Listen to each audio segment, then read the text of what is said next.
anyway, we need to figure out where that was. So their headquarters was at Ocana. That's what that picture is. And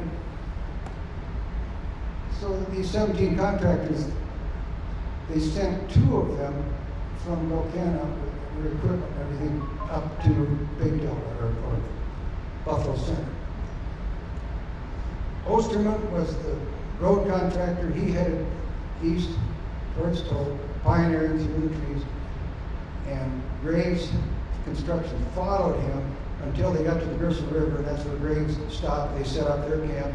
They built the first bridge across the Gristle River, a wood bridge, in the summer of '42, then came back in '43 and built the structure that is there today.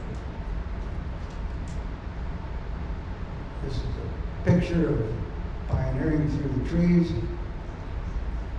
Some pictures of the Richardson Highway down by Valdez. There was no Richardson Highway. It was the Valdez Trail back then. There were no bridges across.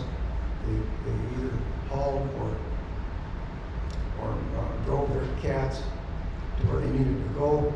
One of the stories that Kenneth Graves had was that his equipment came into Valdez. Every time they came across one of those little rivers, they had to unload the cat, pull the lowboy, the truck and lowboy across the river, reload the cat, and go on until they encountered the next river. There were no bridges back then. And when it came time to move their camp, this was the start of the Alaska Highway, where they hooked onto the cook shack and drag it down the road to where their next camp was going to be. There's the Osterman camp somewhere along the highway. They had lots of trouble.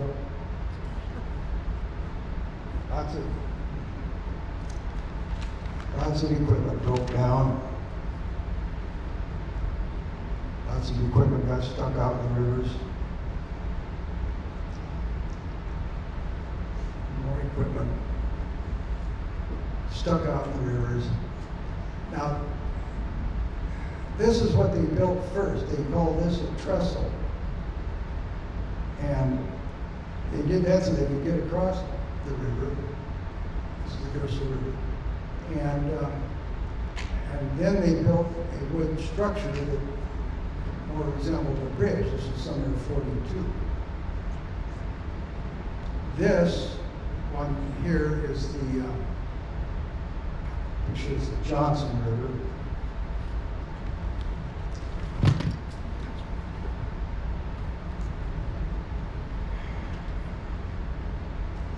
Oh, that's the yeah. What that's showing there, it is the Johnson River. It's a cable trolley. That's what these guys are on. It is a cable trolley. It enabled workers to cross the river before the trestle could be completed.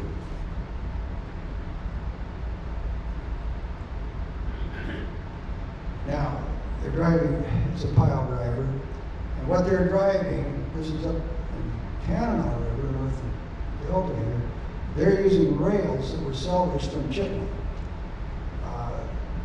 So they went down to Chittenden, tore up those rails and pounded them in, and there'll be another picture here of the cement structure that's underneath the Gristle River Bridge. They used rails for rebar in those structures. And then, if they wanted to go to Fairbanks, this is the cable-operated ferry that they used to cross the Tanana River until a trestle could be built. And they had a lot of fun. They got stuck. Now, this picture, it's another cat that got stuck, but I want to talk about that for a minute because, as you'll notice, there's some black workers in this picture. And the point is here that there probably was no black workers on the Gristle River Bridge or up at this end of the highway. The 97th Engineer Regiment was based at Salina. And they mostly worked from Tok to the border.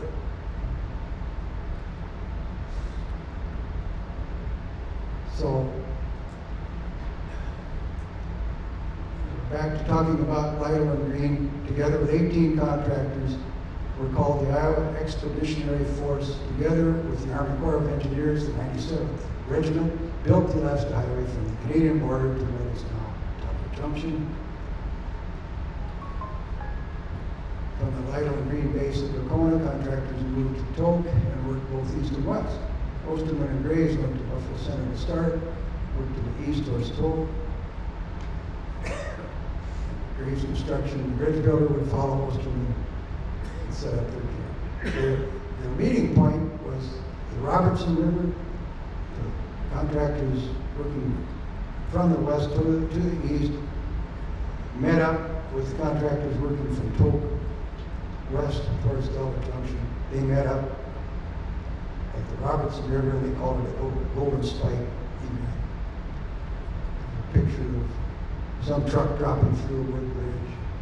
So this is the convoy that finally made it all the way up the Alaska Highway, November 20th, 1942. That was considered the first convoy that made it all the way across the bridges and so on. That winter was a hard winter.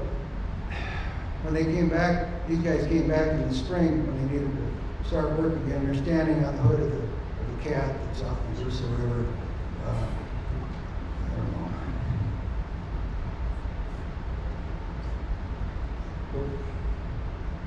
Anyway, more stuck equipment.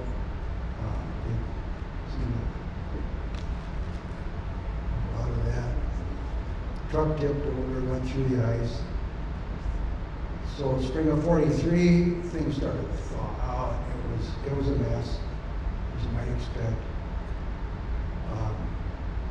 Moving on here, so that picture there of the west abutment of the Ursa River.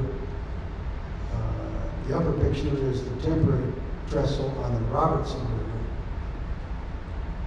and the lower right is the Graves Brothers office.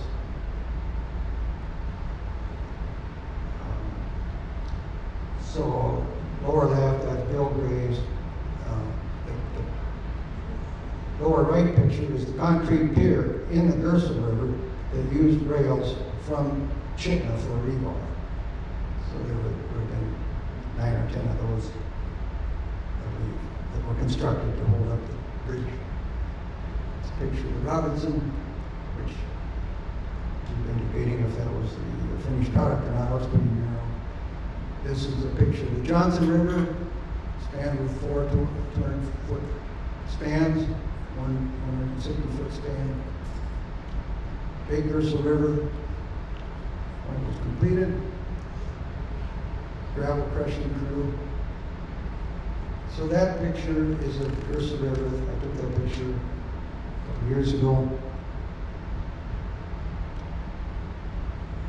So back in 1992, 50 years, anniversary of the Alaska Highway and building of it.